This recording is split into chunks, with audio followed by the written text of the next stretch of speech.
Srimad Bhagavad Gita 5th chapter శ్లోక number 22. ये हि संस्पर्शजा भोगाः ये हि संस्पर्शजा भोगाः दुःखयोनय एव ते दुःखयोनय एव ते आद्यं तवन्तः कौन्तेय आद्यं तवन्तः कौन्तेय न तेषु रमते बुधः न तेषु रमते बुधः. पदविभागं ये हि संस्पर्शजाः भोगाः दुःखयोनयः एव ते आद्यन्तवन्तः कौन्तेय न तेषु रमते बुधः. ये हि संस्पर्शजा भोगाः दुःखयोनय एव ते आद्यन्तवन्तः कौन्तेय न तेषु रमते बुधः.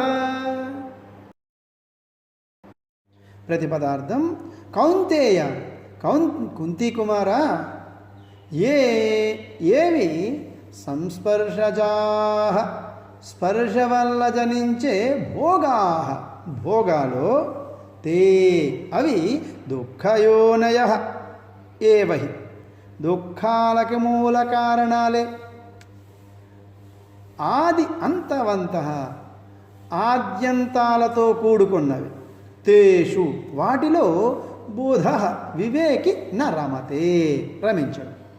తాత్పర్యం స్పర్శల వల్ల జనించే భోగాలన్నీ దుఃఖాలకి మూలం. అవి ఆద్యంతాలతో కూడుకున్నవి. వివేకి వాటిలో రమించడు.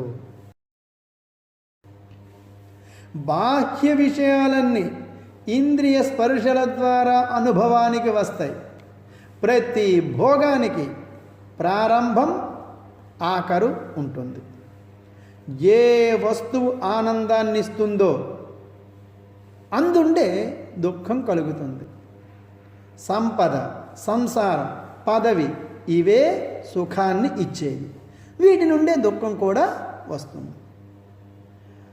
ఆత్మ యొక్క స్వభావమైన అనంతం పరమం అయిన ఆనందాన్ని పొందడం కొరకై సాధకులమైన మనం బాహ్య స్పర్శల నుండి ఉపసంహరించుకునే ప్రయత్నం చేస్తాం.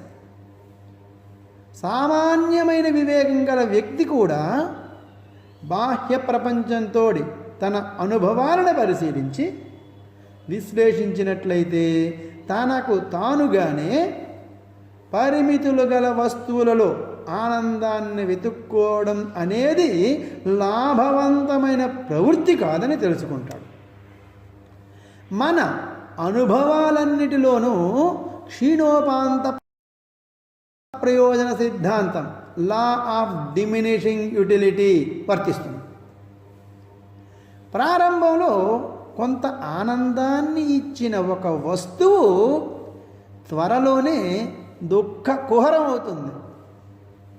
మొట్టమొదట తిన్న లడ్డూ వల్ల కలిగిన అనుభవం ఆకలి లేనప్పుడు తిన్న 20వ లడ్డూ యొక్క అనుభవం రెండు పోల్చి చూచినప్పుడు ప్రాథమిక సత్యం యొక్క తార్కిక నిరూపణం జరుగుతుంది. ఆదిలో విషయ వస్తువుల వల్ల కలిగే ఆనందాలు చివరికి దుఃఖాన్ని వినాశాన్ని కలిగిస్తాయి. శ్రీకృష్ణుడు ఈ భావాన్ని చాలా చక్కగా ప్రకటిస్తూ ఉన్నాడు.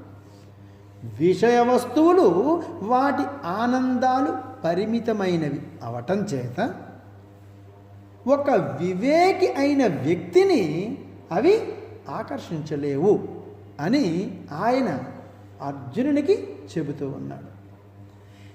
ఏ హి సంస్పర్శజా భోగాః దుఃఖయోనయ ఏవ తే ఆద్యంతవంతః కౌంతేయ నతేషు రమతే బుధః. హరి ఓం. స్వామి పరాత్మానంద చిన్మయామిష.